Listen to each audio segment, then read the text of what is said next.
Hello, my name is Jenny Fassenfeld and I have been a fan of Doctor Who since the comeback in 2005, which is 20 years ago this year. So I got into Doctor Who back in 2005 from the comeback of it. Until it came back, I'd never heard of Doctor Who at all. Bear in mind I was like 11, 12 years old at the time. Such a long time ago. So I was just casually watching telly with my parents and this particularly cool trailer popped on BBC One, and it was Christopher Eccleston as the Doctor. Such a cool trailer intro. It was like, do you want to come with me, sort of thing. And that's sort of like, I was just like, oh okay, this looks pretty cool. And both my parents were just like, oh, Doctor Who, they're bringing that back, that's amazing. Oh, Jen, you'll love this show, it's really, really good. And me being a typical teenager, I was just like, oh great, another show that I have to watch with my parents on a weekend, brilliant. Along with Antiques Roadshow and all of that. To be honest, I wasn't really looking forward to it. Because it was just another thing I have to watch with my parents on a weekend, sort of thing. Little did I know, when the first episode came out, Rose, I was hooked, basically, to be frank. I was absolutely just like, oh, okay, this is actually pretty good. And we enjoyed it, me and my parents enjoyed it. The Monsters with the Autons was really good as well, and it was just such fun, and it was brilliant. Christopher Eccleston as the Doctor was just, he was great. It was a shame it only did one series, if I'm honest with you. I really hoped he could have done more. Yeah, there was just something about it that hooked me, and the fact that there was more episodes to come as well has made me got into it even more, sort of thing. I mean, when the whole series came by, and you got like Rose Tyler, who's one of my first companions as well. So yeah, it sort of like was very close to home, sort of thing, with both of them. And the adventures they've been through as well has just been iconic and really good fun and scary at the same time for a 12-year-old. So yeah, it just gripped me there and then on the first episode, really. And then I got introduced to the thing that we do, which is regeneration. And in comes David Tennant. Everyone loved David Tennant. Let's not beat around the bush, to be honest with you.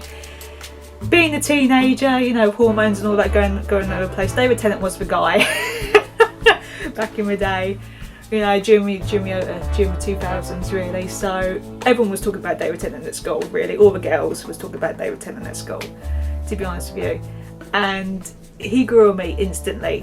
David Tennant was then my Doctor, sort of thing. Everyone loved David Tennant, really. It was a good choice, it was a good change. And yeah, he was a teenager's dream, basically. But he played such an amazing Doctor. I loved him, basically. He was my Doctor. All the companions he was with, like with Martha. Martha Jones was brilliant, by the way. She was great. But I felt sorry for her because she was sort of like a rebound with Rose Tyler, sort of thing. But in comes Donna Noble, and I fell in love with Catherine Tate before she became a companion. So when I heard that she was going to be in Doctor Who to be a companion, I thought, this is going to be brilliant. This is going to be a brilliant series, and I wasn't wrong. Series 4 with David Tennant and Catherine Tate is one of my favourite series.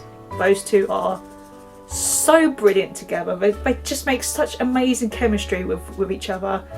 And to be good friends with the Doctor, I mean, it shows that it's not just a lovely relationship with the Doctor. You can be best friends with him as well. And Catherine Tate proved that immensely, sort of thing. Yeah, to see her go was heartbreaking, obviously, of how she went. But I just related to Donna Noble so much, and she's one of my favourite companions as well. Yeah, really. So through Christopher Eccleston to David Tennant, it was different for me for a first time Whovian. But you immediately adapt to this new guy who plays the Doctor, sort of thing. And David Tennant was the guy, basically.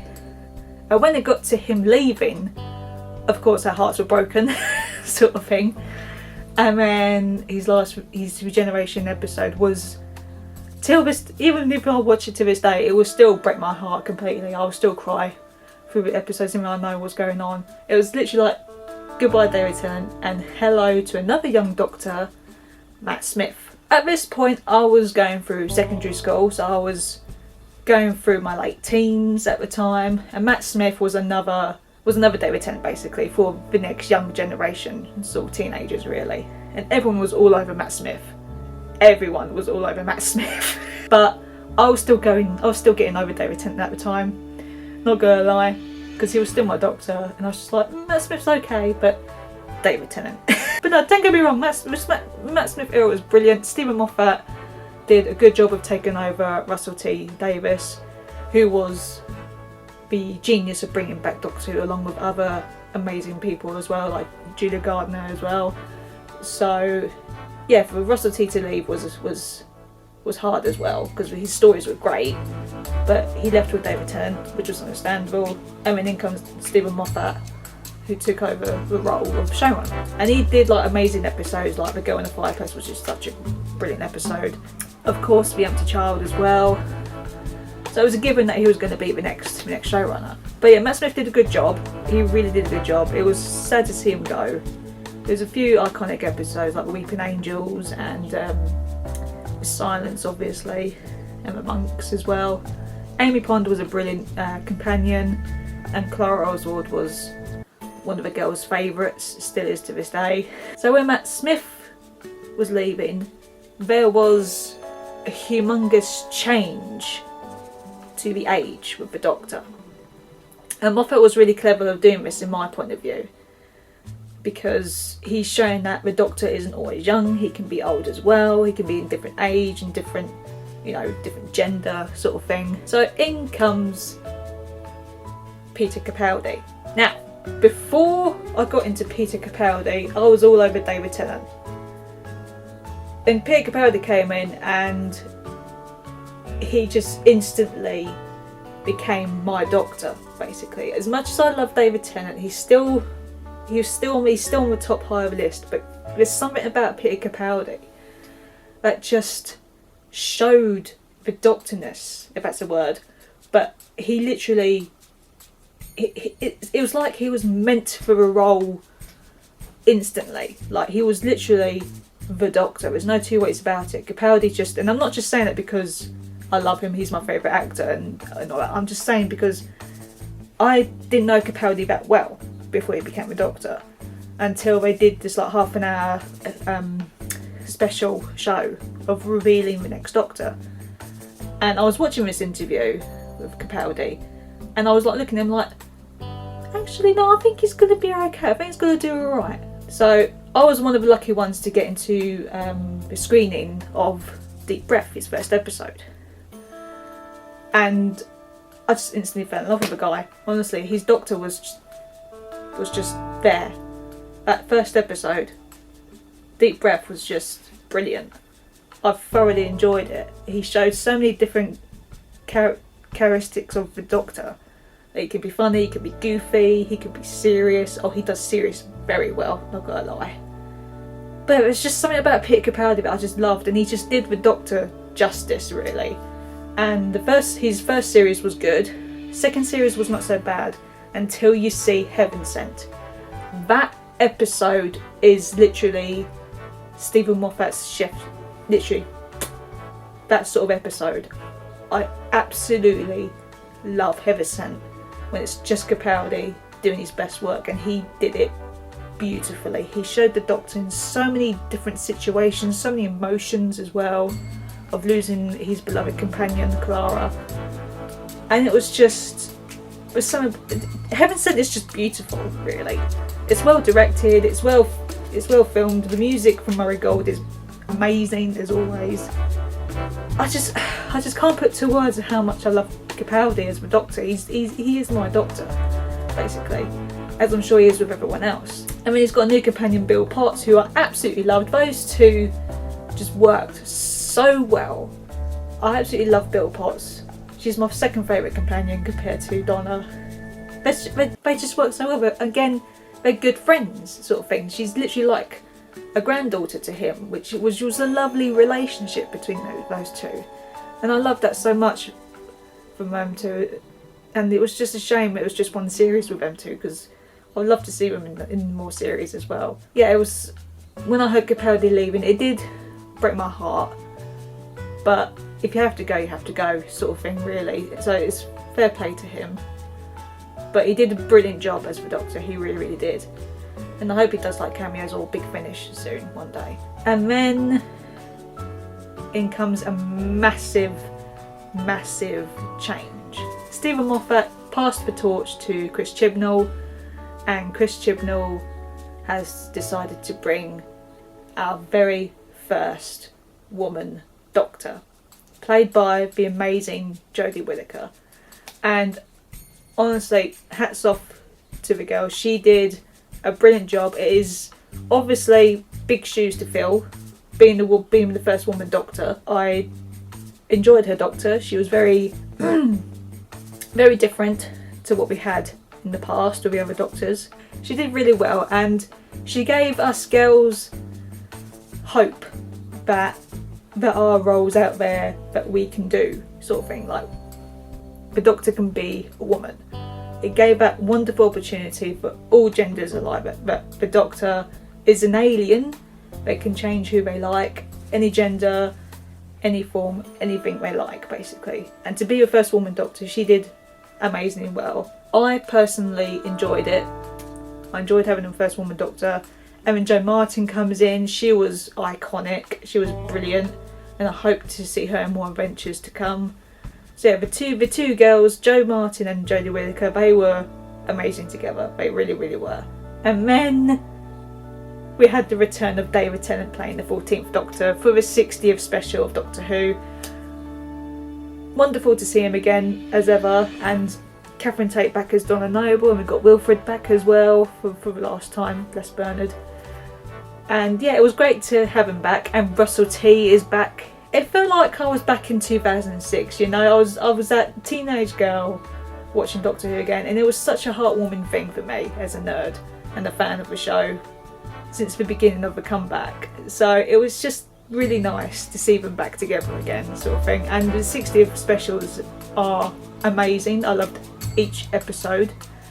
Different as well, but that by generation, it was, I was shocked. I wasn't expecting that at all. And to see Ncuti Gatwa playing the role for the first time ever, that guy, I love Ncuti Gatwa. I've seen him in Sex Education. He's such a dude, honestly. And seeing David Tennant again was brilliant.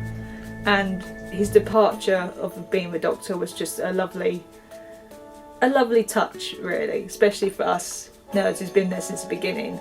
It was a lovely, sort of wonderful goodbye to him and his Doctor. And I cried. I absolutely instantly cried. And then we got the Carrying On adventures with the new and current Doctor, Ncuti Gatwa, the 15th Doctor. It's only been one series with Ncuti, and I absolutely love him. Ncuti is doing a wonderful job as well. He's a fun Doctor, you know, he's a wonderful little Doctor. He's literally like the guy you want to be friends with, honestly. And I met Ncuti, I was lucky to meet Ncuti Gatwa at Comic-Con, and he's a wonderful, wonderful human being. He really, really is. And I am very looking forward to the next season, which is coming out in April, 12th of April. So I'm looking forward to that. I've seen the trailer and it looks amazing, as always. Yeah, that's pretty much my life through Doctor Who, over 20 years of Doctor Who. And each Doctor has been wonderful. Obviously I've got a few favourites, Peter Capaldi. For it to go along through the years, 20 years, it's been different changes, you know, and for the good or for the bad, but it's been great. You know, 20 years of Doctor Who has just helped me so much through the years. And for it to be 20 years is it's just a dedication and the love of the show that it's been going on for so long, and each Doctor is for each person out there, and that's what I love about this show. That each person who's played the Doctor is different, and it suits people's personalities, like Peter Capaldi with me, and it's for everyone. That's what I love most about this show. It is for everyone, any age, any gender. It has helped me a lot. It really, really has, and I'm sure as it has with every other fan out there. And I'm so glad it's carrying on. I'm so glad that we brought this show back 20 years ago, because I don't know where I would be. I don't know what sort of person I would be without this show. I have made many amazing friends. I've met such incredible people through the years, through 20 years. And I gained a relationship with such an amazing man in my life. It's just a wonderful show. It really is. It's helped me and many other people a lot. I am a shy person. I have selective mutism, believe it or not. And doing these videos has helped me as well to get more confident in myself and in my voice.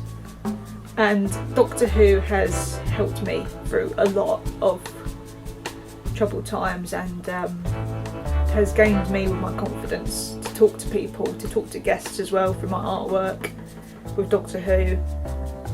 It has helped me a lot. I do owe Doctor Who a lot, really. And as I said, I don't know where I would be without this show. I have been to wonderful adventures. I've recently been to Gallifrey 1 in LA as well, which is absolutely wonderful convention, honestly. I absolutely love going to this. It's my third time being there, and everyone is so wonderful, everyone's so nice. The guests are such wonderful people as well, because we all love Doctor Who. We've been working in Doctor Who. We all have that one connection, and that's Doctor Who. And that's just what this show is all about. It's for everyone. It helps everyone through difficult times. It helps us escape as well. It's just an amazing show to do that. For it to do it for over 60 years, and then for New Who to be over 20 years as well, to carry on. I just hope it will continue on for many other generations as well, because this show is special. This show is really, really special. And I thank Russell T and all the other people that brought it back in 2005. For it to be 20 years is amazing as well. Thank you, Doctor Who, for still existing, still continuing, and helping nerds like myself through these years. And I thank Russell T and Julie Gardner and all the other people who got involved to bringing it back. Just thank you for bringing it back. For an amazing show, really. And we got things like Big Finish to do spin-offs and that. I'm recently into Gallifrey, which is an amazing series. It just captures your imagination. It just helps you, as I said, it helps you escape.